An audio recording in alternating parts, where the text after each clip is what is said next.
नमस्कार दोस्तों, target with PS Parihar channel में आपका स्वागत है। आज की इस वीडियो में हम लोग सबसे पहले बात करेंगे डीएलएड 2022-23 एडमिशन की। 2 लाख सीट खाली हो रही हैं। बीएससी नर्सिंग में बहुत बड़ा बदलाव हुआ है और उत्तर प्रदेश में किन किन तारीखों में होगी अग्निवीर रैली, इसके बाद में कुछ और भी महत्वपूर्ण सूचनाएं हैं। लेकिन आगे बढ़ने से पहले एक महत्वपूर्ण सूचना है और वो सूचना है बुक से संबंधित। अगर आप लोग टीजीटी, पीजीटी, जीआईसी, एलटी की तैयारी कर रहे हैं तो आप लोग चक्षु प्रकाशन की इस बेस्ट बुक को ले सकते हैं, जिसे आप लोग यहाँ पर देख सकते हैं। सॉल्व पेपर भी है इसमें और प्रैक्टिस सेट भी है।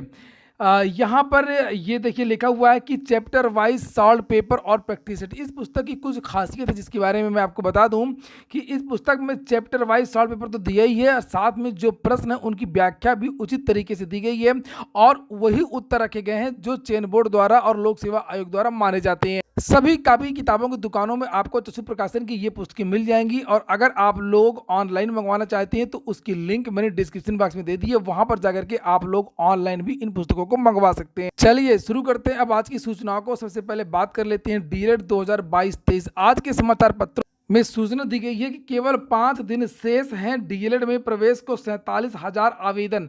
असल में इसमें बहुत सारे आवेदन चल रहे हैं। अगर आप लोगों को याद ना हो तो मैं आपको याद दिला दूं कि टीजीटी पीजीटी की कल ही लास्ट डेट है, इसलिए टीजीटी पीजीटी के भी आवेदन उत्तर प्रदेश में चल रहे हैं। भर्ती के लगभग 4163 पदों के लिए भर्ती के विज्ञापन आया है और इसी के साथ में PET, UP triple SC, PET की भी आवेदन चल रहे हैं, जिसके माध्यम से समूह ग की सभी भर्तियों के आवेदन शुरू होंगे। तो यूपी ट्रिपल एससी, पीईटी के लिए भी आप लोग आवेदन अभी से कर दें। लास्ट डेट में पिछली बार बहुत सारे विद्यार्थी आवेदन नहीं कर पाए थे। तो वहीं पर प्राथमिक शिक्षक भर्ती के लिए एक कोर्स करवाया जाता है डीएलएड के भी एडमिशन चल रहे हैं और केवल 5 दिन शेष बचा है और इसमें लगभग 2.5 लाख सीटें हैं। अगर सरकारी प्राइवेट सबको मिला दिया जाए 2.5 लाख सीटों में भी केवल 47,000 ही आवेदन आए हैं और लगभग 2 लाख जो सीटें हैं वो इस समय खाली बताई जा रही हैं।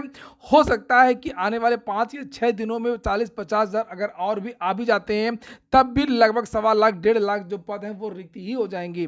यहाँ पर बेसिक शिक्षा परिषद की विद्यालयों में शिक्षक भर्ती के लिए अनिवार्य diploma in elementary education D El Ed में प्रवेश की स्थिति चिंताजनक है। आवेदन के लिए अब 5 दिन शेष रह गए हैं। कुल 2,42,200 सीटों के सापेक्ष अब तक तकरीबन 47,000 शुल्क सहित आवेदन ही आए हैं। उत्तर प्रदेश परीक्षा नियामक प्राधिकारी पीएनपी सचिव अनिल भूषण चतुर्वेदी ने डीएलएड प्रशिक्षण वर्ष 2022 में प्रवेश के लिए 15 जून से ऑनलाइन आवेदन लेना शुरू किया है और अंतिम तिथि 6 जुलाई निर्धारित की गई है। असल में प्राथमिक शिक्षक भर्ती का विज्ञापन तो आ नहीं रहा है। 4-4 साल 5-5 साल बाद भर्ती आ रही है, 6-6 साल बाद। याद ही नहीं है 68,000 69,000 जो शिक्षा मित्र की भर्ती हुई थी उसकी पहले कब आई थी और आगे कब आएगी। विद्यार्थियों को लगता है जब 4-5 साल वेट करना है, 2 साल का कोर्स करना पड़ेगा, उसके बाद में टेट करना पड़ेगा, टेट के बाद में फिर सुपर टेट करना पड़ेगा अगर भर्ती आई तो। उतने समय में तो 4-5 साल कोई भी विद्यार्थी कहीं भी तैयारी करके कोई IAS, PCS, SSC, CGL, bank PO बहुत सारी किसी भी भर्ती में निकल सकते हैं। इसलिए विद्यार्थियों का मोह भंग हो रहा है क्योंकि समय बहुत ज़्यादा जाया होता है और इसकी तैयारी में समय भी बहुत लगता है शिक्षक भर्ती में। नीचे लिखा है कि पीएनपी सचिव ने बताया है कि प्रदेश के 66 जिला शिक्षा एवं प्रशिक्षण संस्थान डायट वाराणसी के एक सिटी कॉलेज के अलावा 3100 निजी कॉलेज में अभ्यर्थियों को प्रवेश दिया जाना है।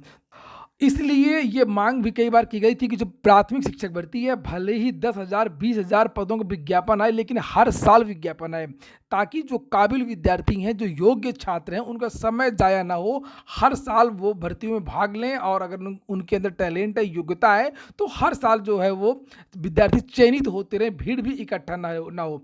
लेकिन सरकार ऐसा करती नहीं है। सरकार कई कई साल तक भर्तियां नहीं करवाती है और लगातार इस बीच में 10-10 बार टीईटी हो जाता है, सुपर टीईटी, सीटीईटी हो जाता है, लेकिन शिक्षक भर्ती का विज्ञापन नहीं आता। अगली सूचना है एक बड़े बदलाव की। बीएससी नर्सिंग के लिए अब पहली बार प्रवेश परीक्षा होगी।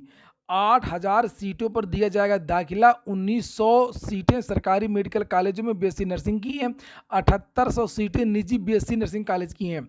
यहाँ पर लिखा हुआ है कि मुख्यमंत्री योगी आदित्यनाथ ने प्रदेश के सरकारी व निजी मेडिकल कॉलेजों में पैरा मेडिकल स्टाफ की कमी दूर करने के लिए बड़ा फैसला लिया है। इसके तहत प्रदेश में पहली बार बीएससी नर्सिंग की संयुक्त प्रवेश परीक्षा कराई जाएगी। प्रदेश के सरकारी और निजी बीएससी नर्सिंग कॉलेजों में करीब 8,000 छात्रों को प्रवेश मिलेगा और इसके लिए आवेदन की अंतिम तिथि 13 जुलाई रखी गई है।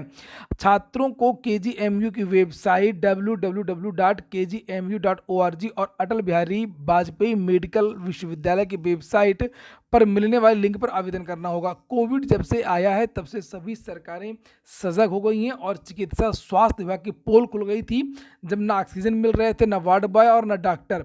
इसीलिए स्वास्थ्य विभाग में आप लोगों ने देखा होगा कि लगातार भर्तियां हो रही हैं। यूपी SSC से अभी हाल ही में परिणाम एक आने वाला है, भर्ती हुई थी 9000 पदों के लिए, और उत्तर प्रदेश लोक सेवा आयोग से स्टाफ नर्स की दो भर्तियां हो गई हैं। इसी तरीके और भी भर्तियां की जानी है जिसके बारे में तैयारी चल रही है। उसी के संबंध में कुछ और भी सूचना है, जैसे यहाँ पर लिखा हुआ है कि मुख्यमंत्री ने इन नर्सिंग कॉलेजों में प्रवेश के तरीके, पाठ्यक्रम, शिक्षा की गुणवत्ता को लेकर आपत्ति की थी। असल में यहाँ पर लिखा है कि मुख्यमंत्री योगी आदित्यनाथ ने तय किया है कि नीट की तर्ज पर बीएससी नर्सिंग कॉलेजों को एक साथ पूरे प्रदेश में एक ही प्रवेश परीक्षा कराई जाए। पहले केजीएमयू अपने स्तर से अलग से प्रवेश परीक्षा कराने जा रहा था, जिसे सीएम ने उच्च स्तरीय बैठक के बाद में तत्काल रोक दिया और सीएम ने चिकित्सा स्वास्थ्य विभाग के प्रमुख सचिव आलोक कुमार को इसके लिए पूरी प्रक्रिया नए सिरे से तय करने के निर्देश दिए। तो कुल मिलाकर के अब एक ज्वाइंट एग्जाम होगा जिसके तहत प्रदेश में जितने भी विद्यालय हैं, चाहे सरकारी हो या निजी हो, उनमें एडमिशन होगा। लिखा है पॉलिटेक्निक के 4 तक उत्तर विकल्पों पर दर्ज कराएं आपत्ति। अगली जो सूचना है वो पॉलिटेक्निक की है। लिखा पॉलिटेक्निक संस्थानों में दाखिले के लिए होने वाली प्रवेश संपन्न हो गई परीक्षा और यहाँ पर प्रवेश परीक्षा होना चाहिए था। अभ्यर्थी संयुक्त प्रवेश परीक्षा की वेबसाइट यहाँ पर लिखा पर उपलब्ध किए गए लिंक से 2 से 4 जुलाई तक विकल्पों पर आपत्ति भी दर्ज करा सकेंगे। परिषद के कार्यकारी सचिव रामरतन ने बताया कि ये पैसा भी विद्यार्थियों को लगेगा और जुलाई के दूसरे सप्ताह में यानी कि लगभग 14-15 तक इन विद्यार्थियों को परिणाम भी जारी कर दिया जाएगा। शुक्रवार को 27 जून को एक सेंटर की परीक्षा जो स्थगित की गई थी और वो परीक्षा भी संपन्न हो चुकी है। तो ये तो होगी पॉलिटेक्निक से संबंधित सूचना। वहीं पर आज के समाचार पत्रों में अग्निवीर भर्ती के बारे में भी जानकारी दी गई है। लिखा 13 के लिए अग्निवीरों की भर्ती रैली 20 अक्टूबर से शुरू हो रही है। थल सेना में लखनऊ सहित 13 जिलों के लिए अग्निवीर भर्ती हो रही है।